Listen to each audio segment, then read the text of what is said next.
Disclaimer. Ang Landicula ay isang channel na naglalaman ng mga kwentong may temang init ng katawan, daring, at sensual. Lahat ng karakter, sitwasyon, at mga pangyayari sa kwento ay katang-isip lamang o di kaya'y binago para sa privacy ng sender ng liham at para sa entertainment purposes lamang. Hindi ito nilalayong mag-promote ng anumang uri ng maling gawi, pananaw, o immoral na kilos sa totoong buhay. Ang mga kwentong aming itinitampok sa aming channel ay para sa mature audiences lamang. Kung ikaw ay under 18, hinihiling naming huwag mo muna itong panoorin. Viewer discretion is advised. Sa Landicula, pinangangalagaan namin ang malikhain pero responsableng storytelling. Akala ko, pera lang ang kapalit ng paglayo. Hindi ko alam. Pati katawan ko, pati dangal ko. Kaya rin palang bilhin. Wala akong sigaw, wala akong laban. Pero araw-araw, kailangan kong ngumiti sa video call. Dahil hindi nila kailangang malaman. Dahil bayani daw ako. Kahit sa loob ko, pakiramdam ko, isa akong bayarang tao.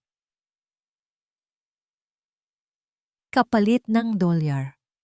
Isang kwento ng pangarap, pang-aabuso, at katahimikang may presyo. Kabanata 1. Sa pangarap ng pamilya. Nakaupo ako sa eroplano, hawak-hawak ang rosaryo na binigay ni Mama bago ako umalis. 31 na ako pero parang batang natatakot pa rin sa dilim. Tingnan mo naman, Lika. Kailangan mong maging matatag. Para kay Miguelito, para kay Edgar. Naalala ko pa ang huling usapan namin ni Edgar bago ako umalis. Gabi na noon, natutulog na si Miguelito sa kabilang kwarto. Nakaupo kami sa labas ng bahay, sa munting bakuran namin na punong-puno ng mga dahon na nahuhulog mula sa puno ng mangga. "Sure ka ba dito, mahal?" Tanong niya habang yakap-yakap si Miguelito na tulog na sa kandungan niya. Ang mga mata niya, puno ng pagkakaalaala at takot. "Kailangan natin to, Edgar. Yung sahod mo sa construction hindi sapat. Gusto ko ring makapag-aral si Miguelito sa magandang school." Alam ko ang nasa isip niya. Naalala ko ang usapan naming mag-asawa ilang buwan bago ako magdesisyon na mag-abroad. "Lika, maraming kwento ang naririnig ko tungkol sa mga domestic workers sa Middle East." Sabi niya noon habang kumakain kami ng tanghalian. "Hindi lahat ay magaganda. Edgar, hindi naman lahat ng amo doon masama. At saka, maraming Pilipinang naging successful doon. Si Aling Rosa nga, nakabili ng jeepney dahil sa trabaho niya sa Dubai. Pero nakita ko sa mata niya ang takot. Hindi lamang para sa akin, kundi para sa pamilyang iiwan ko. Tumango lang siya noon. Alam naming pareho na walang ibang paraan. 3 taon lang naman. 3 taon lang, tapos babalik na ako. May sariling bahay na kami. May negosyo na rin siguro." Tiningin ako sa buong pamilya namin sa kabilang silid. Si Mama, nakaupo sa mahabang sofa na luma na pero ayaw namin palitan. Dahil dyan nakaupo si Papa nung buhay pa siya. Si Kuya Jun, nakahawak sa gitara niya, tumutugtog ng malungkot na kanta. At si Miguelito, naglalaro sa sahig, walang alam sa mga desisyong ginagawa namin para sa kanya. "Mahal," bulong ni Edgar sa tenga ko. "Promise mo sa akin na kung may mangyaring hindi maganda, tatawag ka agad sa akin. Hindi ako makapayag na may saktan ka doon." Tumango ako, pero sa loob ko, alam kong hindi ako makatawag kung talagang may mangyayari. Lalo pat malayo ako, lalo pat kailangan ko ang trabaho. Tumingin ako sa bintana ng eroplano, mga ulap na puti, parang mga pangarap ko. Malinis, puro, walang dungis. Kaya ko to, bulong ko sa sarili. Para sa anak ko. Naalala ko ang mga sinabi ng recruitment agency sa akin. "Ma'am Laika, ang bait ng family na to. Tahimik lang si Sir, walang asawa, walang anak. Gusto lang niya ng malinis na bahay at masarap na pagkain. Simple lang ang trabaho." Sounded too good to be true. Pero kailangan ko maniwala. Kailangan kong maging optimistic. Kabanata 2, Una, Isang Sulyap. Malaki ang bahay ni Mr. Karim. Parang palace sa mga fairy tale na binabasa ko kay Miguelito. Maraming kwarto, swimming pool, garden na punong-puno ng bulaklak. Akala ko naman, magiging masaya ako dito. Pagkarating ko pa lang, may driver na sumalubong sa akin sa airport. Hindi siya nagsasalita ng Tagalog o English. Arabic lang, pero mabait naman. Tinulungan niya akong magdala ng maleta ko. Habang biyahe sa bahay ni Mr. Karim, napapansin ko ang mga tao sa kalye. Lahat naka-white robe, mga babae naman nakaabaya. Sobrang iba sa Pilipinas, sobrang iba sa lahat ng nakasanayan ko. Si Mr. Karim naman, tahimik lang. Hindi masyadong nagsasalita. 50 na siguro ang edad niya. Matangkad, maputi. Laging nakakandila. Yung traditional na damit nila dito. Ginagalang niya ako sa simula. Laika, you clean here, you cook here, you rest here. Simple lang ang instructions niya. Ipinakita niya sa akin ang kwarto ko. Hindi naman masama. May air conditioning, may sariling banyo, may television. Mas malaki pa kaysa sa kwarto namin sa Pilipinas. You comfortable here? Tanong niya. Yes, sir. Thank you po. You call me Mr. Karim. No need po or sir. We are friends here. Natuwa ako. Akala ko, mabait pala siya. Hindi tulad ng mga naririnig kong horror stories tungkol sa ibang amo. Pero sa mga nakaraang araw may mga napapansin ako. May mga oras na nahuhuli ko siyang nakatingin sa akin. Nung isang araw, naglilinis ako ng sala. Nakayuko ako. Ginagawa ang trabaho ko. Nang tumayo ako, nakita ko siyang nakatayo sa hagdan. Nakatitig sa akin. Hindi ko alam kung gaano nakatagal siyang naroroon. Nang makita niya na napansin ko siya, umalis agad. Kinikilabutan ako. Pero sabi ko sa sarili, baka naman imagination ko lang. Baka naman nagche-check lang siya kung maayos ba ang trabaho ko. Pero may mga susunod pang pagkakataon. Habang naglalaba ako sa labas, ramdam ko ang tingin niya mula sa bintana ng kwarto niya. Habang nagluluto ako, biglang dadaan siya sa kusina, tatayo sa likod ko. Sobrang lapit na ramdam ko ang hininga niya sa leeg ko. Minsan, habang nagwawalis ako sa garden, nakita ko siyang nakaupo sa balcony ng kwarto niya. May hawak na teacup, pero hindi siya umiinom. Nakatingin lang sa akin. Habang gumagalaw ako, sumusunod ang tingin niya. Laika, sabi niya minsan habang nagluluto ako ng dinner, you are very hardworking. Tumango lang ako. Pero ang paraan ng pagsabi niya, parang may ibang kahulugan. Parang hindi lang tungkol sa pagiging masipag. May mga gabi rin na naririnig ko ang mga footsteps sa labas ng kwarto ko. Parang tumitigil sa harap ng pinto ko, nagsistay doon ng ilang minuto, tapos aalis. Hindi ko naman binubuksan ang pinto kasi takot ako. Pero sigurado akong siya yon. Nagsulat ako kay Edgar ng gabi. Mahal, okay naman dito. Tahimik si Sir. Malinis ang bahay. Huwag mo na ako isipin. Kumusta si Miguelito? Nakain na ba siya? Hindi ko sinabi ang nafa-feel ko. Baka naman wala namang mangyayari. Baka naman okay lang lahat. Tumawag ako sa mga kaibigan kong OFW din sa ibang bahay sa neighborhood. Si Marie, nagtatrabaho din as domestic helper. Laika, normal lang yan. Mga lalaking walang asawa, ganyan talaga. Curious sa mga babae. Pero hanggat hindi kanya hinahawakan o ginagawa ng masama, okay lang yan. Baka lonely lang siya. Huminga ako ng maluwag. Tama nga siguro si Marie. Baka nga lonely lang si Mr. Karim. Baka walang kausap kaya nakatingin sa akin. Pero sa loob-loob ko, may nakakatakot pa ring feeling na hindi ko matukoy. Kabanata 3, Ang Unang Gabi. Hindi ko inasahan na darating ang gabing iyon. Halos 2 buwan na ako sa bahay nila. Gabi na. Tapos na ang lahat ng trabaho ko. Nanonood ako ng Pilipinong teleserye sa phone ko sa kwarto ko nang may kumatok. Lika. Boses ni Mr. Karim. Binuksan ko ang pinto. Nakatayo siya doon. May hawak na 2 wine glass at isang bote.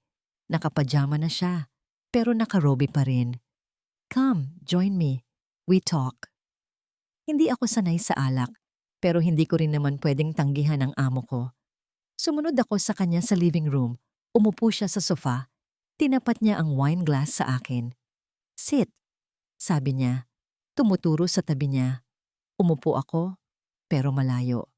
Sa dulo ng sofa, nag-start siyang magkwento tungkol sa family niya. May mga anak siya, pero nasa ibang bansa na. May dating asawa, pero namatay na. I am very lonely here, Laika. Big house, but only me. Naawa ako sa kanya. Siguro nga lonely lang siya. Siguro gusto lang niya ng kausap. You are lonely? Tanong niya. You miss Philippines? Tumango ako. Yes, sir. I miss my family. Family is important, sabi niya habang umiinom ng wine. But sometimes, we need comfort here also. Hindi ko naintindihan kung ano ang ibig niyang sabihin. O baka ayaw ko lang intindihin. Lumipat siya nang kumalapit sa akin. Sobrang lapit na amoy ko na ang wine sa hininga niya. You are beautiful woman, Laika. Nanginginig na ako. Sir, I think I go to room now. Tomorrow I work early. Tumayo ako para umalis. Pero hinawakan niya ang braso ko. No, stay. Hindi na malambot ang boses niya.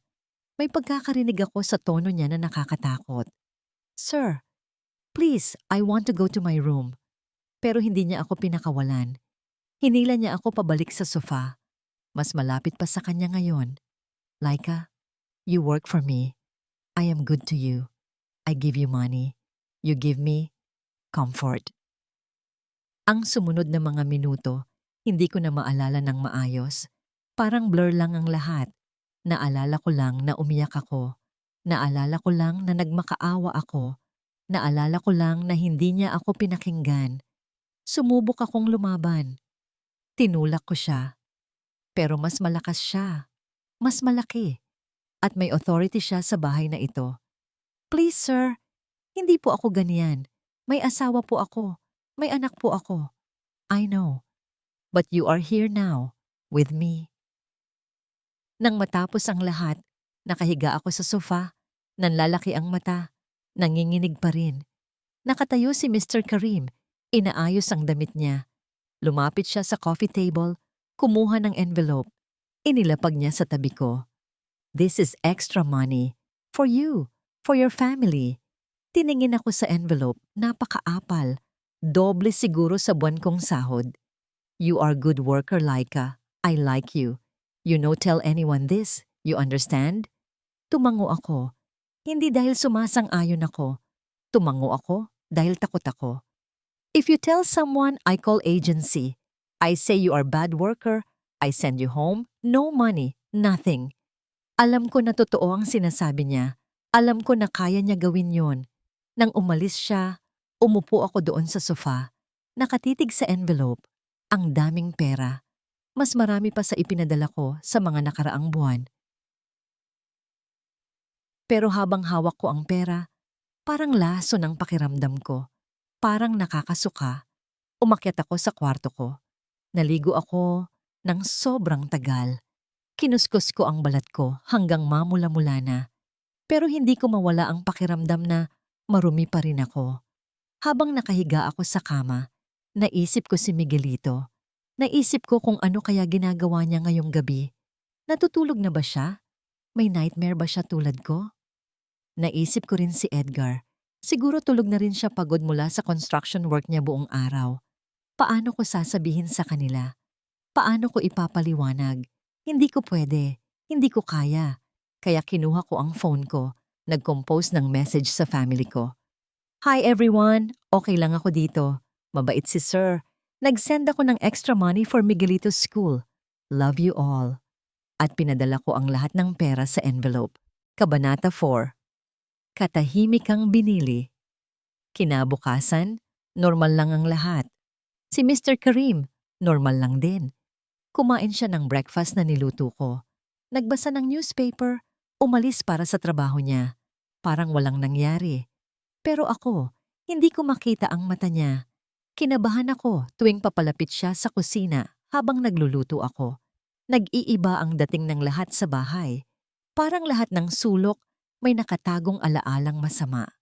Naisip ko na tumawag sa embassy. Naisip ko na magpauwi. Pero paano si Miguelito? Paano si Edgar? Ang mga utang namin. May mga kaibigan akong OFW na nagsabi na ganyan talaga daw minsan ang mga amo. Lika, hanggat bayad ka naman ng extra, okay lang yan. Hindi naman permanent. Mga ilang buwan lang, magsasawa rin yan. Pero parang hindi ko makuhang tanggapin ang ganyang pag-iisip. Parang hindi ako komportable sa idea na normal lang itong nangyayari sa akin. At yung pera na binigay niya sa akin, pinadala ko agad sa Pilipinas. Lahat. Tumawag si Edgar ng gabi. Mahal, salamat sa pera na pinadala mo. Sobrang laki. Nakabayad na tayo sa utang natin kay Kuya Rodel. Nakabili pa tayo ng gamot ni Mama. Salamat talaga. Nakangiti siya sa video call. Masaya. Si Miguelito naman, nasa tabi niya, kumakaway sa akin. Papa, si Mama. Sigaw ni Miguelito. Mama, bukas daw ako aalis ng school namin. May field trip. Tumawa ako, pero parang pinilit ko ang sarili kong tumawa. Talaga ba? San kayo pupunta? Sa zoo, Mama. Makikita ko daw ang mga leon. Ang saya-saya niya. Ang saya-saya nila. Paano ko sasabihin na ang perang ginamit para doon galing sa... Hindi ko matapos ang iniisip ko. Laika, okay ka lang ba? Tanong ni Edgar. Parang pagod ka. Oo. Medyo pagod lang. Maraming ginawa today. Siguro naman mabait yung amo mo dyan. Hindi ka naman nahihirapan. Parang gusto kong sumigaw. Parang gusto kong sabihin ang totoo. Pero tinignan ko si Miguelito na masaya sa video. Tinignan ko si Edgar na mukhang relieved na may pera kami. Naisip ko si Mama na nakabili na ng gamot. Oo, mabait naman siya. Tahimik lang. Sige na, magpahinga ka na. Mahal ka namin. Mahal din kita. Mahal ko kayo. Nang natapos ang tawag, nakaupo ako sa kama ko, nakatitig sa ceiling. May envelope na naman sa mesa ko. Binigay ni Mr. Karim kanina bago siya umalis. For good work yesterday. Sabi niya, nakangiti. Ayaw kong hawakan ng envelope, pero alam ko na kailangan ko. Kailangan namin. Kinabukasan natanong ako ni Marie, yung kaibigan kong OF. Laika, okay ka lang ba? Parang hindi ka masaya nung nakita kita sa grocery kanina. Hindi ko alam kung sasabihin ko ba sa kanya. Baka maging chismis lang. Baka hindi niya maintindihan. Okay lang ako, Marie. Medyo homesick lang. Normal lang yan. Lahat naman tayo dito, homesick. Pero kailangan nating maging strong para sa family natin sa Pilipinas. Tumango ako. Pero sa loob ko, iba ang homesick na nararamdaman ko. Hindi lang dahil miss ko ang Pilipinas, kundi dahil nawawala na ako sa sarili ko. Kabanata 5, mga mensaheng hindi masabi. 3 buwan na ako dito. 3 buwan ng ganitong buhay. Hindi na lang minsan, halos linggo-linggo na. Minsan sa master bedroom niya, minsan sa living room, minsan sa garden, sa gabi, habang naglilinis ako ng pool area. Natutunan ko na ang schedule niya. Natutunan ko na kung kailan siya uuwi galing trabaho. Natutunan ko na ang mga gesture niya na nagsisignal na gusto niya ng comfort mula sa akin. Kapag nakikita ko siyang umuupo sa living room pagka-uwi niya, hawak ang wine glass, alam ko na ang susunod. Kapag napapansin ko siyang mas matagal sa kusina habang kumakain, nakatingin sa akin, alam ko na. Kapag biglang tumatagal siya sa banyo niya, tapos lalabas na nakarob lang, alam ko na. Palagi may kasamang envelope. Palagi may kasamang ngiti niya na parang walang nangyayari. Palagi may, "You are good worker, Laika. I am happy with you." Natutunan ko na hindi magmakaawa. Natutunan ko na hindi umiyak habang nangyayari. Natutunan ko na maging patay habang ginagawa niya sa akin ang gusto niya. Pero pagkatapos, sa kwarto ko, umiiyak ako ng walang tunog. Takot ako na marinig niya ako. Takot ako na mas lalong magalit. Minsan, Habang ginagawa niya sa akin ang mga bagay na ayaw ko, naiisip ko kung paano ko nagiging kaya, paano ko nagiging strong. Na-realize ko na ang ginagawa ko, parang nagiging ibang tao ako habang nangyayari yon. May lika na nasa Middle East na tinuturing na good worker ni Mr. Karim at may laika na nasa Pilipinas pa rin sa isip. Nakikita si Miguelito, nakakausap si Edgar, nagnenegosyo para sa kinabukasan. Parang dalawang mundo. At ako, nadagdag sa dalawang mundong yon. Sa video call namin ni Edgar at Miguelito, expert na ako sa pagkunwari. Mama, bagong uniform ko. Ipinakita ni Miguelito ang uniform niya sa private school. Ganda, di ba? Oo, anak. Ang gwapo mo dyan. Ang mahal ng school na yon.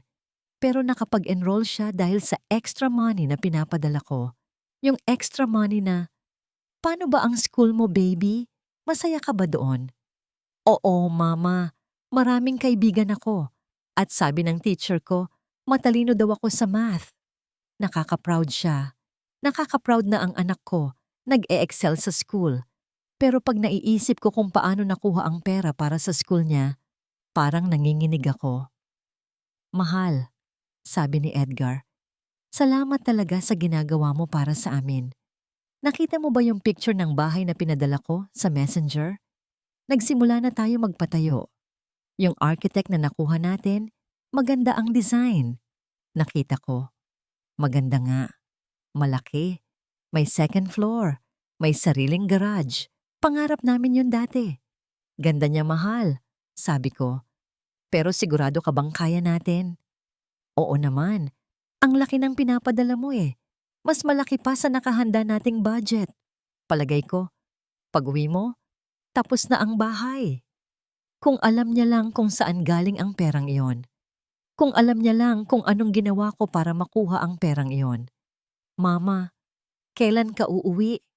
Tanong ni Miguelito. Mga 2 taon pa, anak. Antayin mo lang si mama, ha? Ang tagal pa, reklamo niya. Miss na kita, mama. Miss din kita, baby. Sobra. Mama, pag-uwi mo, maglalaro tayo palagi, ha? At ikukwento mo sa akin lahat ng nakita mo sa ibang bansa. Hindi ko alam kung ano sasabihin ko. Ano bang ikukwento ko? Ang mga gabi na ginugulo ako ni Mr. Karim? Ang mga oras na umiiyak ako sa banyo? Oo, baby. Maraming ikukwento si mama. Nang natapos ang tawag, nakatitig ako sa mirror sa kwarto ko. Sino na ba ako ngayon? Sino na ba itong taonang nakikita ko sa salamin? Hindi ko na ako kilala. May mga gabi na naiisip ko na tumawag sa mama. Naiisip ko na mag-confess sa kanya kasi alam kong maintindihan niya ako. Pero pag naiisip ko na malaman niya ang ginagawa ko, parang ayaw ko na siyang makausap. Paano ko sasabihin sa mama na ang apo niyang si Miguelito nakaka-afford ang magandang school dahil pinagsamantalahan ng anak niya? Kaya tahimik lang ako. Kaya nagtitiis lang ako. Kabanata 6. Pagbalik ng bangungot. Mas lumala pa, hindi na lang sa gabi, pati na sa umaga habang nagluluto ako ng breakfast niya. Lalabas siya sa kusina naka-boxer lang, lalapit sa likod ko habang nagluluto ako. Good morning, Laika. Bubulong niya sa tenga ko. Nanitigas ako tuwing ganoon. Pero hindi ako pwedeng umalis. Hindi ako pwedeng tumayo. Kailangan kong tapusin ang pagluluto. Minsan, hinawakan niya ang kamay ko habang naghahanda ako ng pagkain. Tinuturo niya ang mga parte ng katawan ko habang nagsasalita tungkol sa trabaho. Laika, you clean here today and here. Hawak niya ang braso ko. And here. Hawak niya ang bewang ko. Naiintindihan ko ang message niya. Hindi lang tungkol sa paglilinis ng bahay. Minsan sa kotse, habang nagdri-drive siya at ako naman nasa passenger seat. Kailangan ko siyang samahan pag may groceries o may bibiling malaki para sa bahay. Biglang hihinto siya sa isang madilim na lugar. Laika, come here. At alam ko na kung ano ang susunod. Wala akong matakbuhan, walang pwedeng lapitan. Yung ibang domestic worker dito, pag nakikita nila ako sa palengke o sa park tuwing day off, nakikipagkwentuhan naman. Pero paano ko sasabihin sa kanila? Baka maging chismis lang. Baka hindi nila paniwalaan, baka mas lalo pa akong magkaproblema. Si Marie, minsan nagtanong sa akin, Laika, mabait ba talaga yung amo mo? Parang hindi ka masaya eh. Mabait naman siya, Marie. Nagbibigay siya ng extra money. Buti pa yung sayo. Yung sa akin kuripot. Exact lang ang bayad. Parang gusto kong sabihin sa kanya na mas gusto ko pa yung kuripot na amo kaysa sa amo kong nagbibigay ng extra money. Mas malala pa, baka ipauwi nila ako agad. Tapos wala akong madadala sa pamilya ko. Kaya tahimik lang ako. Tinatanggap ko lang lahat. Isang hapon, habang nag-vacuum ako sa sala, nandoon si Mr. Karim. Nakaupo sa sofa, nanonood ng TV. Pero hindi siya nanonood ng TV. Nakatingin siya sa akin. Laika, stop. Huminto ako. Nakatayo ako doon. Hawak ang vacuum. Come here. Lumapit ako.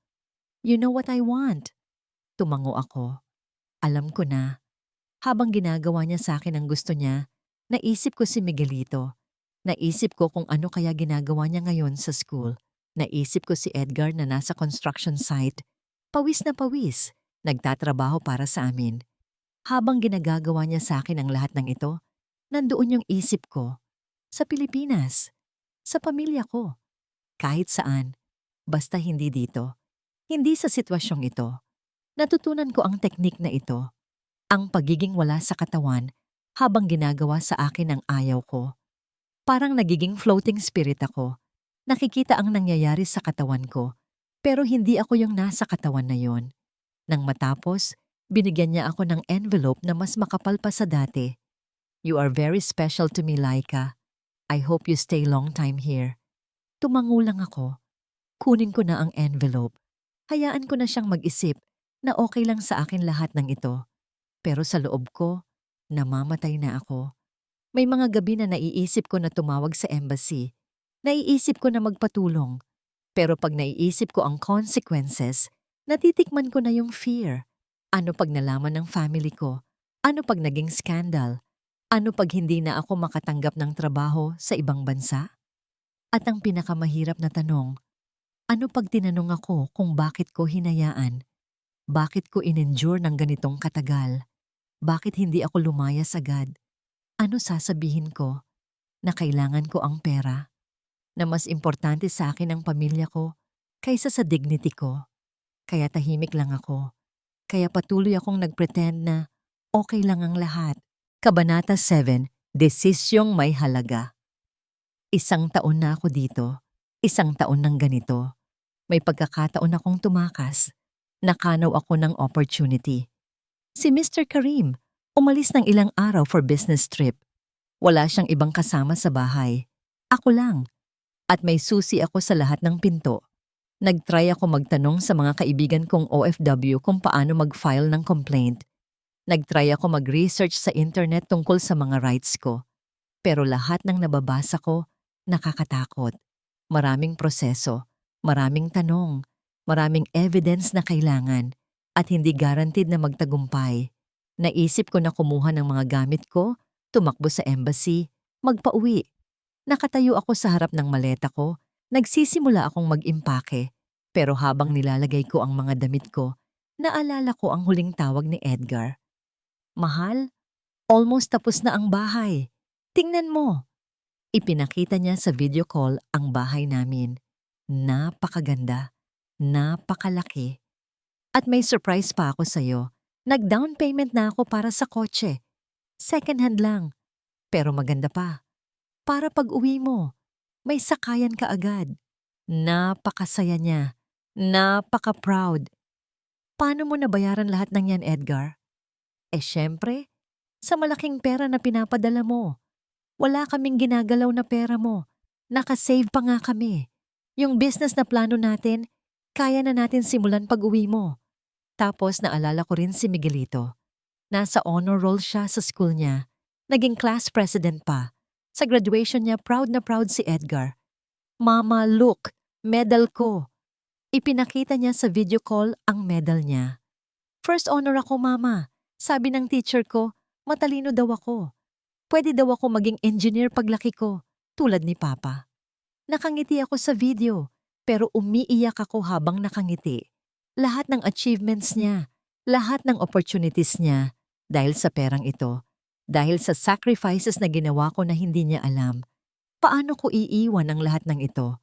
Paano ko sasabihin sa kanila na wala na ang pera? Na kailangan nating ibenta ang bahay? Na hindi na kaya magpatuloy ni Miguelito sa magandang school? Kaya hindi ako nag-impake. Kaya bumalik ako sa normal routine ko. Nang umuwi si Mr. Karim, mas malala pa siya. Parang na-miss niya ako. Parang mas possessive na siya. I missed you, Laika. Did you miss me? Tumango ako. Pero hindi dahil totoo. Tumango ako dahil alam ko na yun ang gusto niyang marinig. Binigyan niya ako ng regalo. Jewelry. Maganda, pero ayaw ko. Pero kailangan kong tanggapin para hindi siya magalit. You are like wife to me now, Laika. Not just helper. Nakakatakot ang sinabi niya. Parang mas seryoso na siya sa relasyon naming ito. Parang hindi na temporary arrangement sa kanya. Sir, I have husband in Philippines. I know. But you are here with me now. Philippines is very far. Parang sinasabi niya na wag ko na isipin ang Pilipinas. Na dito na ako dapat mag-focus sa kanya. Pero hindi ko kaya. Hindi ko kaya kalimutan ang pamilya ko. Hindi ko kaya maging okay sa ganitong arrangement. Kabanata 8, ang pagbabalik. Kinabukasan, may nakatatakot na nangyari. Umaga, habang nagluluto ako ng breakfast, nakita ko sa phone niya na may message siya mula sa isang tao. Hindi ko dapat snumuran, pero nakikita ko habang nakatayo ang phone niya sa counter. How is your Filipino maid? Still enjoying her company? At ang reply ni Mr. Karim, very much. I think I will keep her for long time, maybe permanent. Nanlamig ako. Permanent? Ibig sabihin, hindi na niya ako papauwiin? Naalala ko ang kwento ni Marie tungkol sa isang domestic worker na hindi nakauwi sa Pilipinas ng 3 taon kasi ayaw siyang pakawalan ng amo niya. Naging mistress siya ng amo, tapos nang may bagong darating na helper, pinauwi na siya. Pero walang savings na natira kasi lahat napunta sa pamilya. Hindi ko pwedeng maging ganoon. Kaya nag-decide ako.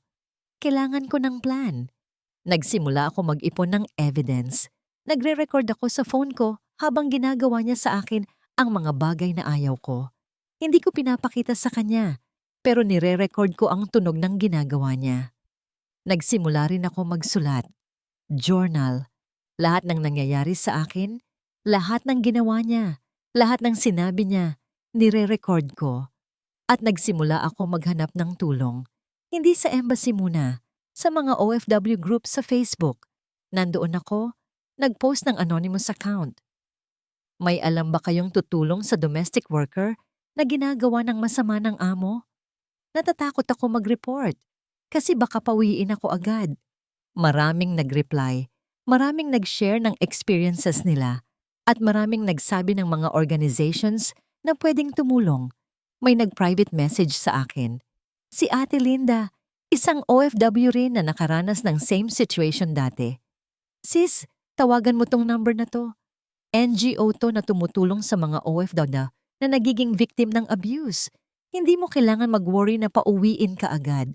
May proseso yan. May protection. Binigay niya sa akin ang number, pero hindi ko patawagan. Takot pa rin ako. Pero may nangyaring isang gabi na naging breaking point ko. Si Mr. Karim, sobrang lasing. Mas aggressive siya kaysa dati. Sinaktan niya ako. Hindi lang emotional at mental abuse, physical na rin. Nang matapos, may pasa ako sa braso. May sugat sa labi ko. Nakita ko ang sarili ko sa mirror. Nawala na talaga ako. Yung Lika na umalis ng Pilipinas, hindi na siya ito. Itong Lika na nakikita ko sa mirror, stranger na sa akin. Pero naalala ko si Miguelito. Naalala ko na pag namatay ako dito, hindi niya malalaman kung ano talaga nangyari sa mama niya. Kaya tumawag ako sa number na binigay ni Ate Linda. Kabanata 9, Lakad Patungo sa Kalayaan. Hello, this is Sarah from Hope Foundation. How can I help you? Naikot ko sa English. Kinabahan ako. Pero nagsalita ako. Hi, I am domestic worker here in Qatar. My employer is doing bad things to me. I need help. Okay, I understand. You're safe to talk now? He's not around? Yes, he's at work. Good. Can you tell me what's happening? At nagsimula akong magkwento. Lahat. Simula nung unang gabi hanggang sa nangyari kagabi. Hindi ako nag-hold back. Sinabi ko lahat. Si Sarah, hindi siya nag-judge. Hindi siya nagtanong kung bakit ko hinayaan ng matagal. Naintindihan niya. Laika, what's happening to you is sexual assault and rape. It's not your fault. And we can help you. Narinig ko ang mga salitang yon. Rape, sexual assault. At naiyak ako. Hindi dahil nasaktan ako na marinig, pero dahil may nakapag-name sa nangyayari sa akin. May nagsabi na hindi normal ang nangyayari, na hindi ko deserve. But ma'am, I need the money. My family in Philippines, they depend on me. I understand, Laika. But your safety is more important than money. And there are legal ways to get compensation for what happened to you. Nagturo siya sa akin ng mga hakbang. Una, mag-file ng complaint sa authorities. Pangalawa, mag-file ng case sa court. Pangatlo, humingi ng compensation. But ma'am, paano if hindi ako manalo sa case? Paano if walang evidence? You said you have recordings and you have journal entries? That's evidence, Laika. And we have lawyers who will help you for free. Binigay niya sa akin ang mga documents na kailangan ko. Pinakita niya sa akin ang mga rights ko as domestic worker. At pinaalam niya sa akin na may shelter sila para sa mga victims na katulad ko. You can stay in our shelter while the case is ongoing. You'll be safe there. And you can still send money to your family because we have livelihood programs. Parang nakahinga ako ng maluwag. May pag-asa pala. May way pala na makakatakas ako dito nang hindi nawawala ang opportunity ko na tumulong sa pamilya ko. Pero kailangan ko pa ring mag-plan. Kailangan ko pa ring mag-prepare. Kaya nagpanggap pa rin ako na normal sa harap ni Mr. Karim. Nag-smile pa rin ako. Tumanggap pa rin ako ng mga envelope na binibigay niya. Pero sa loob ko, nagpe-prepare na ako para sa panibagong buhay. Kabanata 10, Ang Huling Gabi. 2 linggo after ko tawagan si Sarah, handa na ako. May lahat na akong evidence. May contacts na ako ng mga taong tutulong sa akin. May plan na ako kung paano ako aalis dito. Pero may isang bagay pa akong kailangan gawin. Kailangan ko magsabi kay Edgar ng totoo. Hindi lahat. Pero kailangan niya malaman na may problem ako dito. At kailangan ko ng support niya.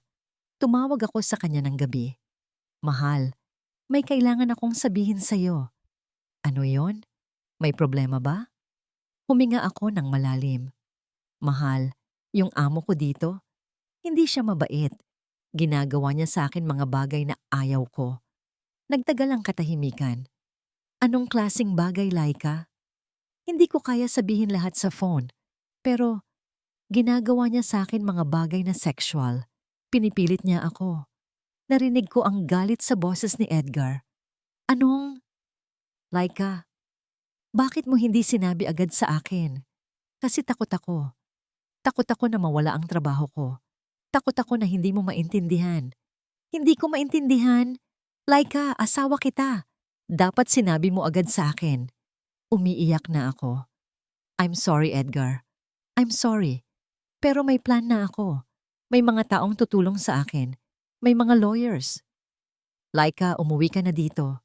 Ngayon, huwag mo na isipin ang pera. Hindi pwede, Edgar. Kailangan ko muna mag-file ng case para makakuha tayo ng compensation para hindi ito mangyari sa ibang babae. Narinig ko na umiiyak din siya. Lika, mahal, pasensya na. Pasensya na kung hindi kita naprotektahan. Hindi mo kasalanan, Edgar. Walang may kasalanan dito kundi si Mr. Karim. Anong pwede kong gawin?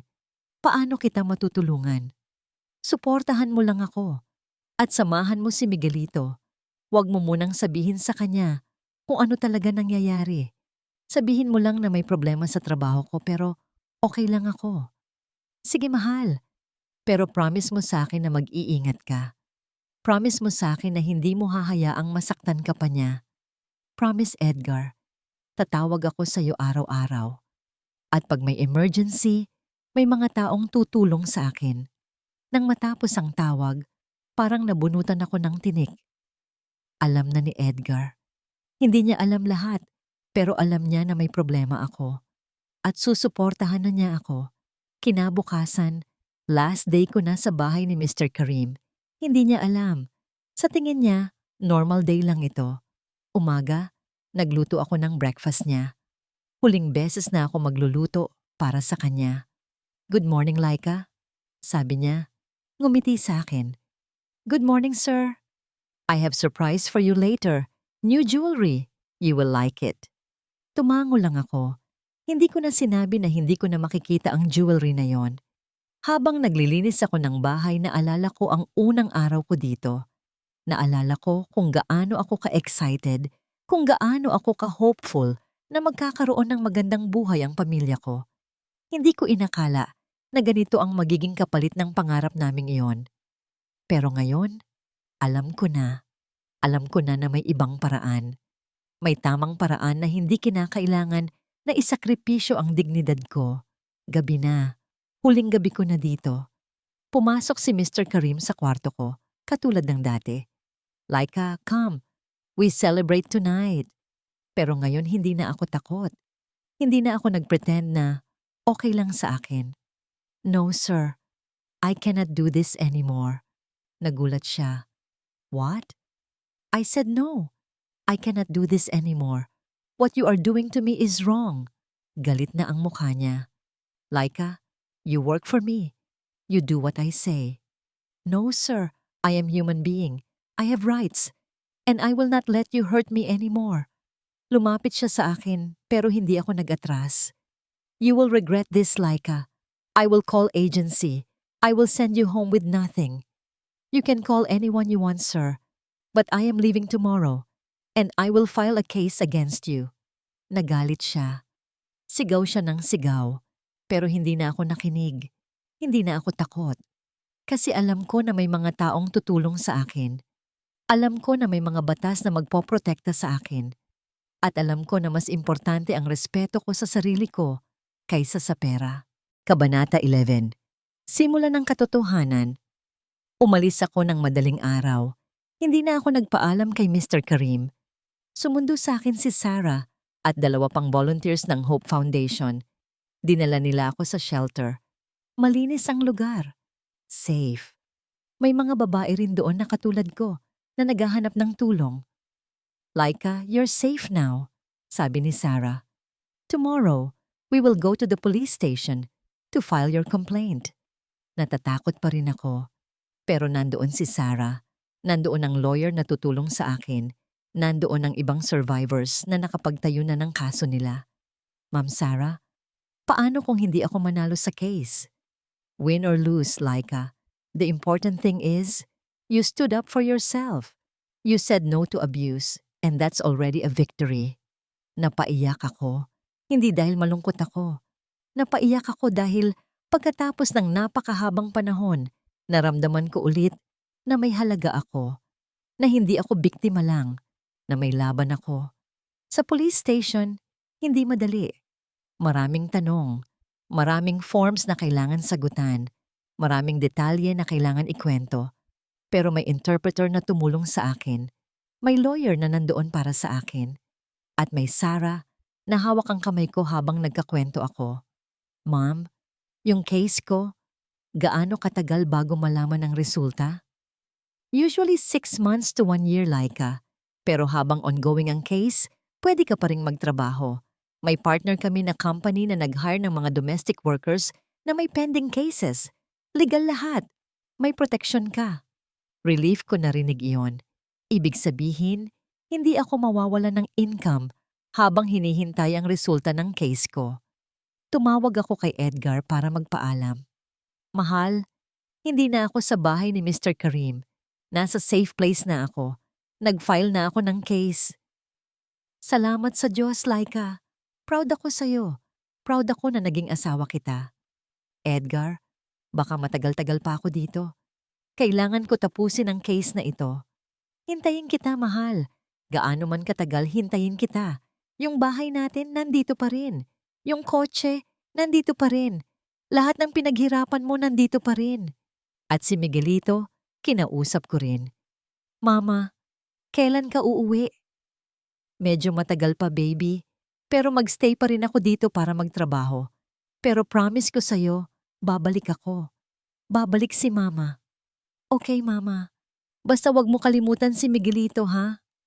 Hindi kita makakalimutan, baby. Never. Epilogo. Pagbabalik sa sarili. 6 na buwan ang nakalipas. Nanalo ako sa case. Si Mr. Karim, na-declare na guilty ng sexual assault. Napilitan siyang magbayad ng malaking compensation sa akin. At hindi na siya pwedeng mag-hire ng mga domestic worker. Yung pera na nakuha ko sa compensation, mas malaki pa sa lahat ng pinadala ko sa Pilipinas. Pero higit sa pera, ang nakuha ko ay hustisya at respeto sa sarili ko. Nagtrabaho ako sa isang family na tunay na mabait.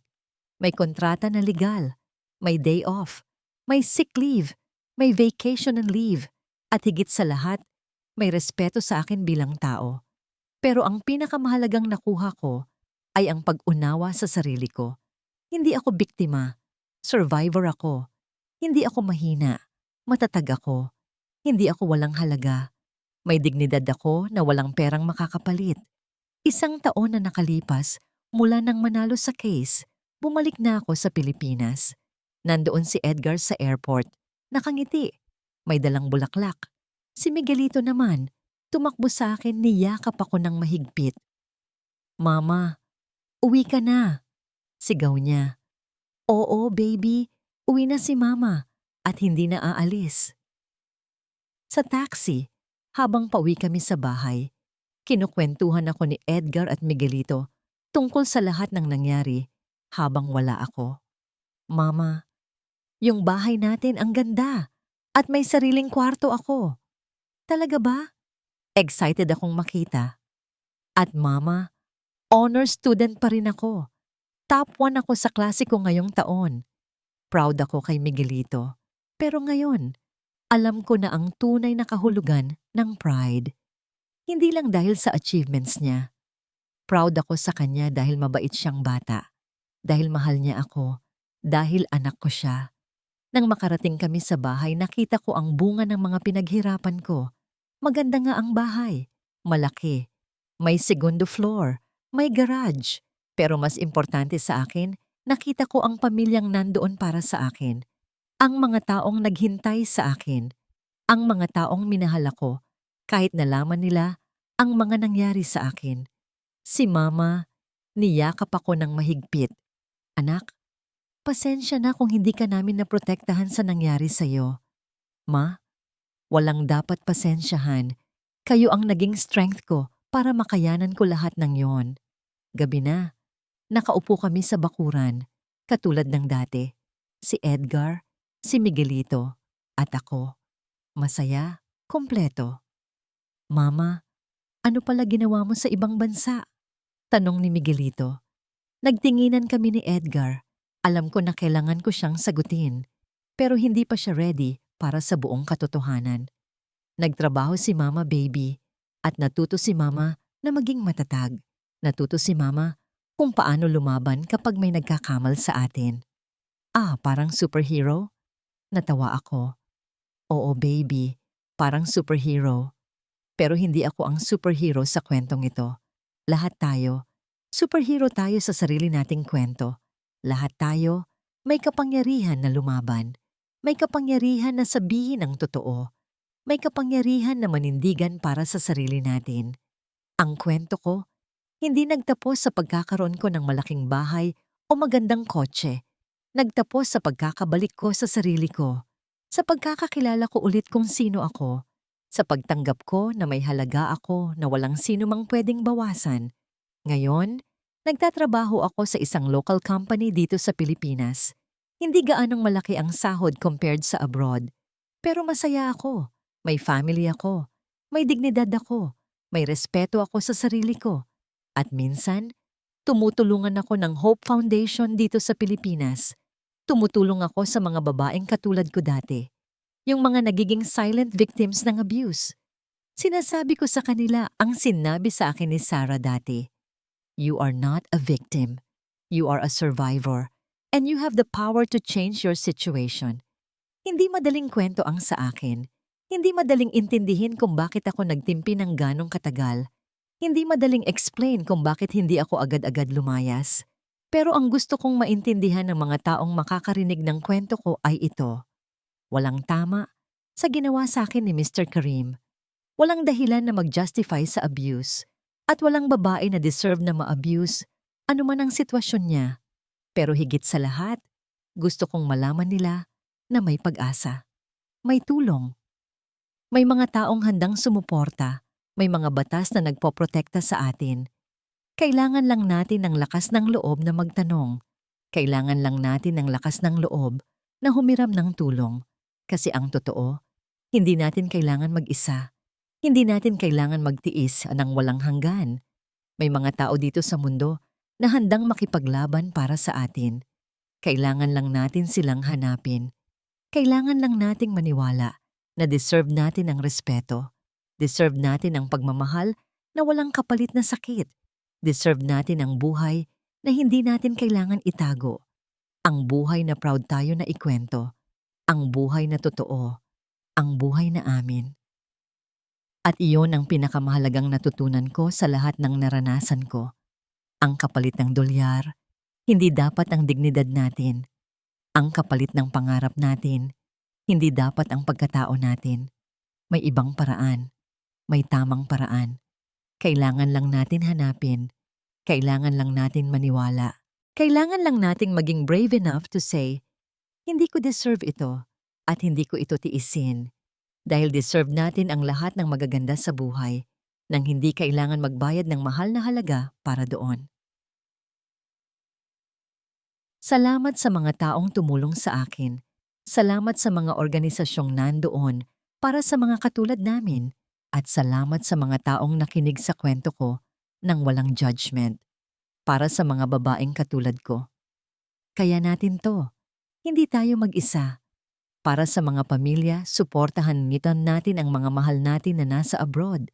Pakinggan natin sila ng husto. Hindi lang ang saya, pati na rin ang lungkot at takot nila. Para sa lahat, respeto sa dignidad ng bawat tao. Hindi kasama sa trabaho ang pagpapahiya, pang-aabuso o pagsamantala sa kapwa. Marami pang likas sa mundo. Marami pang nangyayaring ganito. Pero may pag-asa, may solusyon, may hustisya. Kailangan lang nating magsalita. Kailangan lang natin magkakaisa. The end. Mga contact information para sa tulong. Embassy ng Pilipinas sa inyong bansa. Local NGOs na tumutulong sa OFW. AWWA, Overseas Workers Welfare Administration. 24/7 hotlines ng mga organizations na tumutulong sa victims ng abuse. Huwag mag-atubiling humingi ng tulong. May mga taong nandoon para sa inyo.